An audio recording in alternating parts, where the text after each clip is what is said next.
Drama serial आफत की next episode में आपको दिखाया जाएगा कि आखिरकार वरीशा के सामने महमूद का असली चेहरा भी आ ही गया। महमूद तो सिर्फ और सिर्फ दौलत हासिल करने के लिए उसे यूज़ कर रहा था और आज वरीशा के सामने उसकी अपनी माँ की असलियत भी आ ही जाती है कि उसकी माँ ने ही उसके बाप को महमूद के साथ मिलकर कत्ल किया था। वरीशा ये सोचती है कि महमूद तो चलो उसका सुतेला बाप था, लेकिन उसकी अपनी माँ ने ही उसके साथ इतना बड़ा धोखा किया और उसे सारी ज़िंदगी यही कहती रही कि तुम्हारे ददियाल वाले बहुत बुरे हैं और उन्होंने ही उसे घर से धक्के देकर बाहर निकाला था, जबकि हकीकत में ऐसा हरगिज़ नहीं था।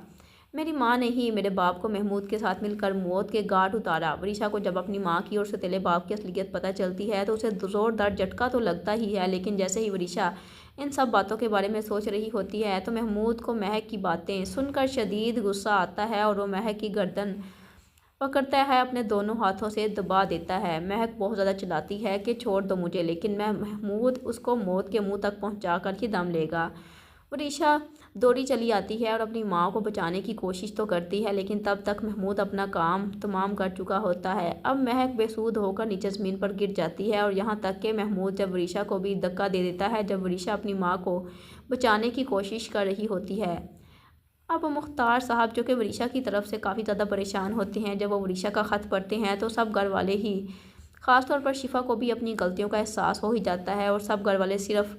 वरीशा के बारे में ही सोच रहे होते हैं। इतने में वहाज अब जल्दी से पुलिस को लेकर महमूद के घर पहुंच जाता है, क्योंकि महक पहले से ही मुख्तार साहब को वॉइस मैसेज भेज चुकी होती है कि महमूद उसकी जान का दुश्मन बना बैठा है और वरीशा को भी नुकसान पहुंचा देगा। इसलिए जैसे ही अब महमूद वरीशा पर अटैक करने की कोशिश करता है तो वहाँ पर पुलिस आ जाती है और वो महमूद को गिरफ़्तार कर लेती है। महमूद को यकीन ही नहीं आ रहा होता कि उसको पुलिस पकड़ कर ले जा रही है। उसे तो लगता था कि उसका हर प्लान कामयाब ही होगा और उसे ये नहीं पता था कि ये वरीशा ही उसकी सारी चालों को नाकाम बना देगी। अब तो महमूद पागल होकर रह जाता है। महक जो कि हमेशा के लिए अब्दी नींद सो जाती है। वरीशा जिसके पास एक माँ ही बची थी, बेशक वो बहुत बुरी थी, लेकिन अपनी माँ से वरीशा बेहद मोहब्बत भी करती थी। अब वरीशा अपनी माँ के इस तरह से बिछड़ जाने की वजह से बहुत ज़्यादा परेशान हो जाती है और अब वरीशा सब घर वालों को अपनी माँ की सच्चाई के बारे में भी बताती है कि किस तरह से महमूद के साथ मिलकर उसकी माँ ने रज़ा को मौत के घाट उतार दिया था और आज उन गुनाहों की सज़ा मेरी माँ ने इस दुनिया में ही भुगत ली है,